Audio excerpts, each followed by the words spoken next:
Welcome back to LDB Games. I'm Lord Darth Balls, and this is a Raid Shadow Legends video. And in this video, I'm going to go through how I complete one of the rotating clan quests that come around.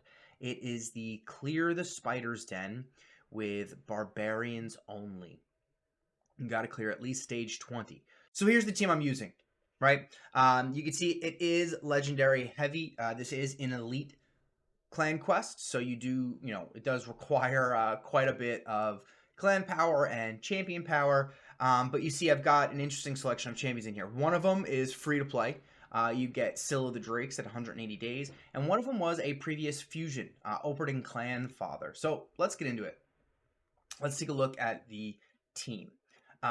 So I do bring Scylla the Drakes in. Scylla the Drakes is an incredible free champion, and she comes in primarily for her A2. This is an AoE, a double hit AoE. Each hit has a 35% chance when booked of placing a stun. And one of the key components to taking down Spider is controlling the Spiderlings so they can't do tremendous amount of damage to you. And that happens with the stun. She also comes in with a decreased speed and a turn meter reduction, chance of a turn meter reduction on her A1 to help keep the Spider's turn meter down, to help her go in slower, take less turns, and make this an easier fight overall. She has a revive. I don't think this gets used, but it is kind of a nice little failsafe in case one of the Spiderlings takes down one of my champions. And she's got an awesome passive heal. Every single turn she takes, she heals everyone by 10% of their max HP. And it has, this is not really that impactful, but it's just nice to have random increased speed on an ally. It's kind of nice, right? Extra speed is always a good thing. Then I'm bringing in, let's go with Tuhanarok next. Now, Tuhanarok comes in. She has a decreased speed on her A1 as well. So between her and Scylla the Drakes, it's pretty easy to keep decreased speed up most of the fight. And she also has these continuous heals. She puts one on herself and one on an ally with lowest HP. Now this helps activate her passive, or rather her sort of better version of her passive, right? Without any continuous heals at all, she'll just cleanse one random debuff from everybody, which is really nice, at the start of each, start of her turn. When those continuous heal debuffs are out, anyone that has one gets a double buff strip, which is really nice because those Spiderlings, the poisons really add up pretty quick. And then she also brings an increased defense and increased speed, right? Increased speed to keep my team going quick, take as many turns as possible to the Spider's one, and increased defense to help tank some of that damage that the Spiderlings bring in. It sometimes comes into play here. The decreased attack is just nice to have on the A2 because you want to reduce the amount of incoming damage. And like I said, the damage from the Spiderlings and the Spider can really add up. But she's also got a random debuff spread here, which can either spread the decreased attack or it can spread one of the other debuffs that we're going to talk about in a second. So that comes in really nice here. Now, I also bring Opening Clan Father in for extra support. He has a chance to decrease the target's turn meter by 5% on a double hit A1. You can see he's not even booked.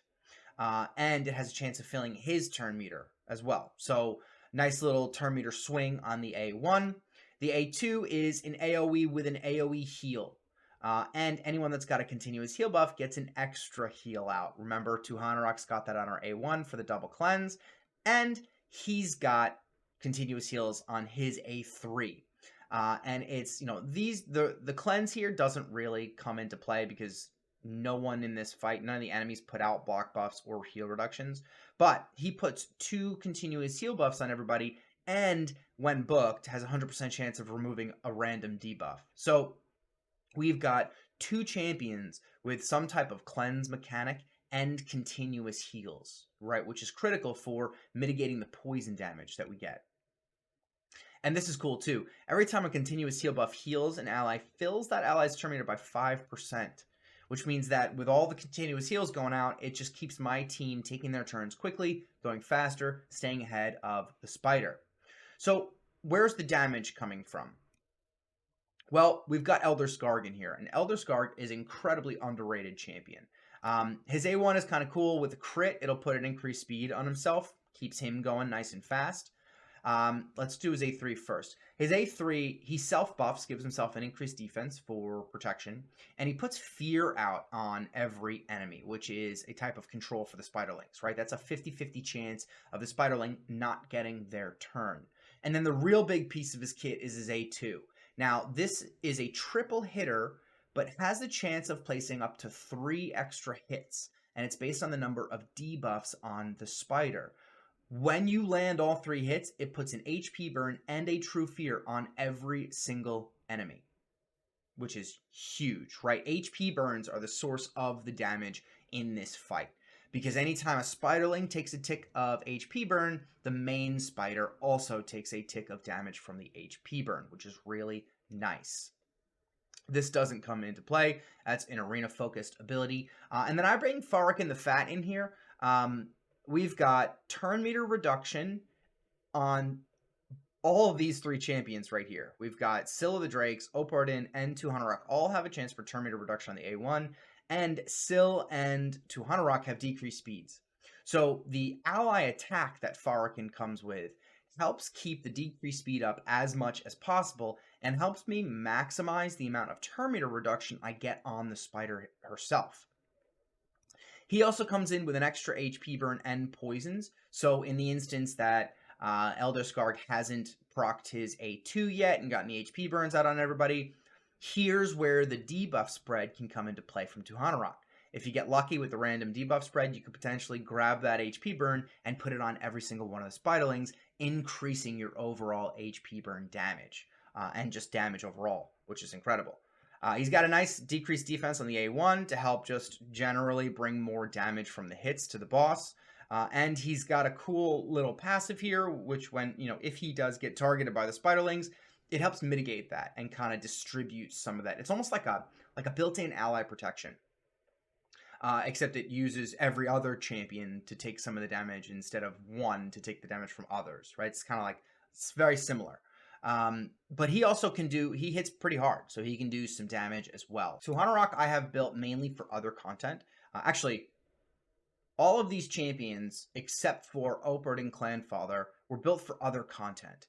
And I just kind of plugged them into a team based on their kit, and it ended up working out really well. So Tuhanarok's running really fast, 279. She's got more than enough accuracy, right? In this fight, you really need 230 to 250 accuracy. And she's actually got 286 resistance, which is really nice too.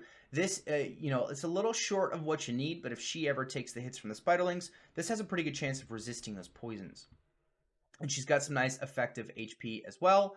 I do have her running with Intimidating Presence, just to increase the accuracy lead, which is 70, that I'm using her for. And that's just to make sure that any hits, debuffs, or turn meter reduction I have goes off without a hitch, right? There's always going to be that 3%, but the more accuracy you have to a point, the better. Syl's coming in. I do have her built with near 100% crit rate because she does hit pretty hard, as you can see by the damage that she put out. She's got a fat chunk of defense here, running relatively quick, just over 200 speed, and enough accuracy to do the job. I've got Opard in here, and he was just built to survive. He needs the accuracy to do his job in terms of turn meter, but he just needed to survive, so he's got a nice chunk of HP here. Relatively slow. I'm not too concerned with that. You can see there's actually a piece of gear here waiting to be maxed out during the next artifact enhancement event, and he doesn't even have, there's 2, and he doesn't even have a banner on him. That could definitely just help overall, but as you can see, this team is not in trouble. It's a very comfortable, 2-minute run. Farrakhan the Fat is actually built for one of my clan boss teams. I'll link to that up top. He's built, moderate speed, enough accuracy to the job, and he's actually built for damage with a nice fat chunk of attack here. And then Elder Skarg, the king of the damage in this fight, moderately fast, typical for a damage dealing champion, decent amount of attack, almost 100% crit rate, and a couple hundred crit damage with enough accuracy to land the debuffs. So this team requires a little bit of an AI setup to ensure that the fight gets off to the right start and the abilities are used in their most effective order. So I have Tuhanarok opening with her A2 to make sure that that decreased attack, at least in the beginning, gets spread across every single one of the spiderlings to help reduce that incoming damage. Outside of that, her AI is good enough. Syl, her AI is good enough as well. She prioritizes her A2, which is the biggest reason she's in the fight for that control ability. I want Oberyn Clanfather opening with his A1. And I do that for the turn meter reduction, right? In the very beginning of the fight, the heals are not as important as keeping the spider's turn meter down as quickly as possible. Because I don't want that spider taking her first turn too fast, right? It's a big hit, and she tends to heal depending on, and she heals based on how many spiderlings are still alive. So I open with the A1, but the rest of his AI for the rest of the fight works out great. Now, Elder Skarg, his good ability, his A2, is his main priority.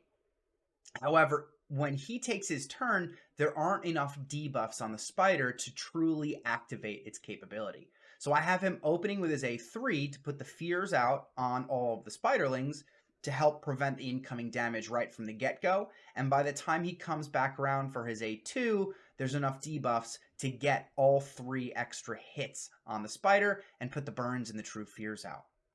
And then Fark and the Fat, I have him opening with his A2 just to get the... this could probably be changed. I don't know how necessary this is, but I have him opening with this to get the burn and the poisons out on the main spider. Oh no, actually this is necessary because this is how Elder Skarg's A2 gets activated. This is a triple debuff hit.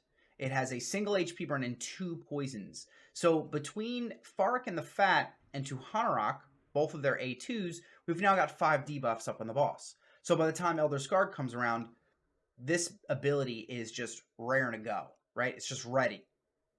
So I'm going to let this run play out. You can see it in action. It is a very comfortable 100% success rate team. Lasts about 2 minutes, about a 2-minute fight. So it's, not super long, but it's not a speed farm. I hope this helps, guys.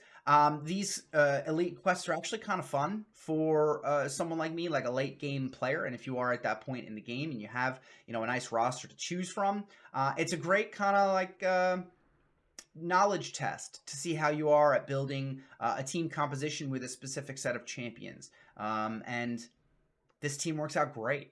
And it's just a nice chunk of clan gold to help me get some of the really nice stuff that pops up in that clan shop. Right, I picked up an epic book before starting this fight. So you can see there that AoE stun from Syl prevents most spiderlings from getting their turn while they're taking the HP burn damage. And you can see it's just getting chunked down and down by those burns.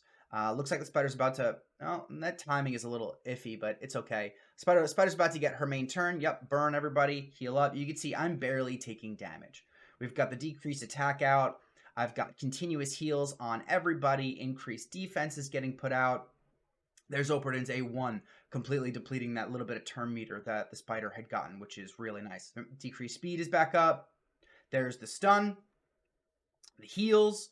Here's the ally attack for... all right, RNG wasn't too kind there. There's Elder Skarg's A3 for the fears to help bridge the gap. You can see the spider's debuff bar is full, and boom, there's the A3. HP burns and true fears on every single spiderling. And you can see when the true fear procs, spiderling just doesn't get their turn, and it starts burning through these HPs. And then Syl comes in with the AoE stun, locks him out completely, and this fight is a wrap. One or two more burn ticks, and it will be done. Yeah, you can see I'm just keeping the spider's turn meter down as much as possible. And you can see Elder Skarg coming in here with 7.1 million damage. Farrakhan with 1.1, he hits pretty hard. He's got a burn and poisons on his A2, which don't really do much because the spider only gets 1 turn. And then I've got Syl. Syl hits pretty hard too. That AoE does a substantial amount of damage. So there's her 2.1 million. So there it is, guys. That was just under 2 minutes. If you're working on this clan quest, or if this pops up and you want to give it a shot, I hope this helps. If you've made it this far in the video, thanks for watching. Don't forget to like and subscribe. And when you go down and click that subscribe button, come join my Discord. Get involved. I'm doing free account coaching and takeovers. to help build content for my channel and to help you all as my viewers out in areas that you might be stuck. I've been Lord Darth Balls. I'll catch you all in the next video. Enjoy your raid. For those that are still with me, a little bonus. This team also works for Spider 24. It has enough sustain through the heals and cleanses on Operdin and to Hanorok, and Sill's revive comes in handy here. Didn't get used in Spider 20, but for 24 it is essential to winning this fight.